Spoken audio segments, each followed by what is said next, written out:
Assalamu alaikum students. Now we are moving forward to question number 5 of our exercise 13C. Our topic is geometrical properties of circle. और question में कहा जा रहा है आपसे इन the figure A, B, C and D are the points on the circle such that AD produced meets BC produced at X.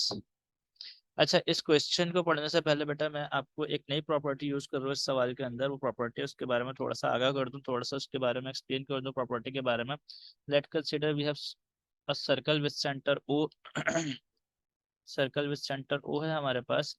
और इस circle के ऊपर मैं क्या करने जा रहा हूँ बेटा, सर्कल पे हम बनाने जा रहे हैं एक अदद लाइन। यहाँ से ड्रॉ की मैंने, और फिर क्या किया, एक लाइन यहाँ से यहाँ ज्वाइन की मैंने, और उसके बाद इस लाइन को लेट सपोज मैंने यहाँ पे ज्वाइन कर दिया, और फिर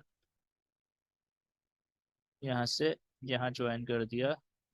एक अदद मैंने क्वाड्रिलेटरल बनाया, चार साइडेड शेप शेप बनाई ना। और ऐसा क्वाड्रिलेटरल बनाया जिसके चारों vertices vertices are the corner points of any quadrilateral या एनी पॉलीगॉन। किसी भी पॉलीगॉन के कॉर्नर पॉइंट्स जो है वो क्या कहते हैं, वर्टिसेस कहलाते हैं। इसके सारे वर्टिसेस देखो कहाँ टच कर रहे हैं, इसके सारे वर्टिसेस सरकमफेरेंस ऑफ सर्कल पे टच कर रहा है ना। तो ऐसा कोऑर्डिनेटर जिसके सारे वर्टिसेस सरकमफेरेंस ऑफ सर्कल पे टच करें वह कहलाता है बेटा साइक्लिक क्वाड्रिलेटरल। सही है भाई। और इसकी प्रॉपर्टी क्या है, इसकी प्रॉपर्टी ये है कि इसके ऑपोजिट वर्टिसेस ऑपोजिट एंगल्स का सम जो है, let's suppose if this angle is A and this angle is B, so इसके ऑपोजिट एंगल्स का सम जो है वो क्या होगा, 180 के बराबर होगा। A plus B equals to 180 and C और डी यानी C plus D is equal to 180। दोनों एंगल ऑपोजिट लाजमी तौर पर नहीं है कि 90 को, लेकिन दोनों का सम किधर 180 के बराबर हमेशा होगा। और इसके लिए रीजन क्या लिखोगे आप जब ये प्रॉपर्टी अप्लाई करोगे, तो सी वाई सी साइक क्वेड, साइक्लिक क्वाड्रिलेटरल की शॉर्ट फॉर्म लिखोगे, एग्जामिनर समझ जाएगा आपने कौन सी प्रॉपर्टी यूज की है। बगैर टाइम को वेस्ट किए हुए हम चल रहे हैं इस क्वेश्चन को सॉल्व करने की तरफ। In the figure A B C and D are points on the circle such that AD produced meets BC produced at X।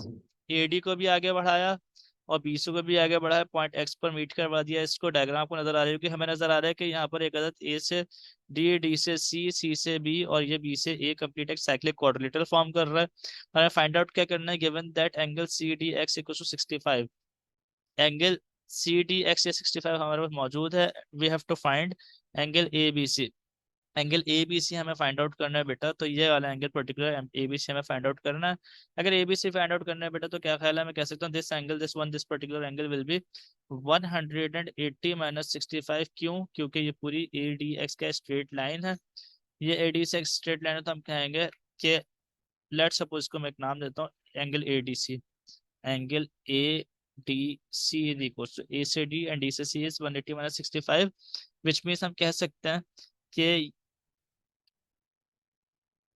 ये स्ट्रेट लाइन एंगल्स हैं, या स्ट्रेट एंगल्स भी कहते हैं इनको शॉर्ट फॉर्म में। स्ट्रेट एंगल्स, ये मैंने एंगल का साइन बनाया बेटा, और ये गैस लगाया स्ट्रेट एंगल्स। और 180 माइनस 65 विल बी